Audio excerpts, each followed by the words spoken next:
性工具，要高度重视 কৃত্রিম বুদ্ধিমত্তা নিয়ে বিশ্বজুড়ে চলছে এক নীরব প্রযুক্তি যুদ্ধ। এই লড়াইয়ের ময়দানে এবার নতুন মোড় ঘুরিয়ে দিয়েছে বেইজিং।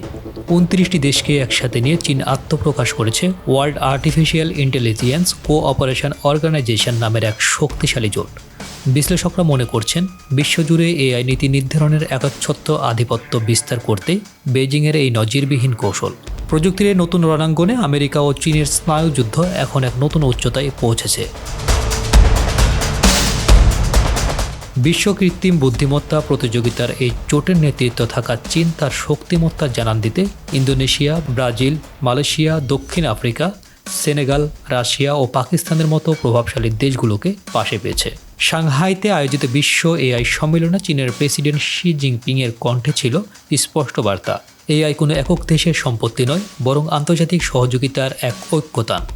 সোজাসাপটা এই মন্তব্যের আড়ালে ওয়াশিংটনের প্রতি বেইজিংয়ের পরোক্ষ চ্যালেঞ্জ দেখছেন বহু রাজনৈতিক বিশ্লেষকরা।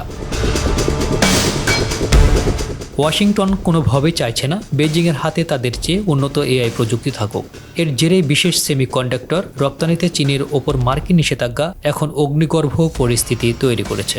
এই প্রেক্ষাপটে ওয়াই কোর গঠন মার্কিনীদের জন্য এক গভীর মাথাব্যথার কারণ হয়ে দাঁড়িয়েছে।